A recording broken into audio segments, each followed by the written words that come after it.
Defense mechanism pada anak broken home. Selama kita hidup, pasti kita pernah terlibat dalam berbagai macam konflik yang mau tidak mau harus kita hadapi. Oleh karena itu, sebagai makhluk yang berakal, otak kita menciptakan suatu mekanisme untuk melindungi diri saat kita menghadapi suatu masalah atau pikiran yang rasanya tidak bisa kita terima. Mekanisme itu dinamakan defense mechanism. Sebenarnya apa sih defense mechanism itu?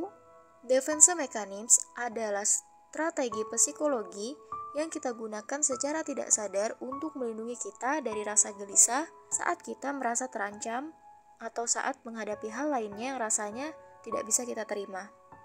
Mungkin kalian bertanya-tanya, kalau defense mechanism pada anak broken home itu seperti apa ya? Nah, agar bisa lebih mengerti tentang defense mechanism, simak terus video ini ya.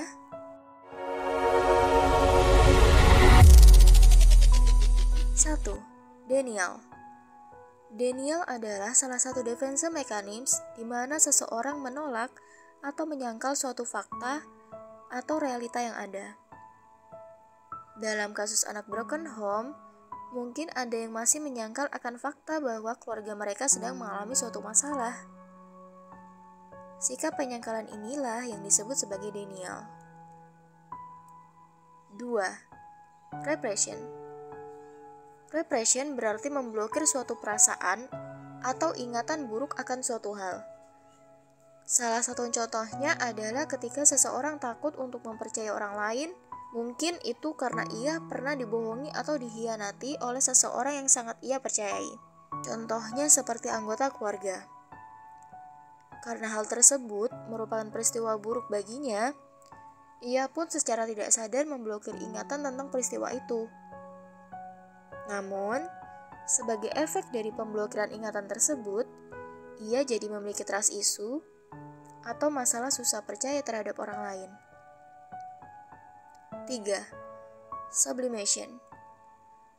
Sublimation ini berarti menyalurkan emosi dan perasaan negatif yang ada terhadap hal yang positif dan aman. Contohnya adalah ketika seseorang sedang marah akan suatu hal yang terjadi di rumahnya. Daripada menyalurkan emosinya ke hal tersebut, ia lebih memilih untuk menyalurkan emosinya ke hal yang aman. Nah, itu tadi adalah beberapa defense mechanism yang bisa terjadi pada anak yang mengalami broken home atau juga pada siapapun. Ada defense mechanism yang positif dan ada juga beberapa defense mechanism yang bisa berdampak buruk. Contohnya seperti repression yang memiliki potensi untuk menimbulkan tekanan psikologis pada orang yang menggunakan defense mechanism tersebut. Saat mengalami pengalaman yang buruk, berbagai macam emosi negatif pasti akan muncul dalam diri kita. Seperti sedih, marah, dan lain-lain.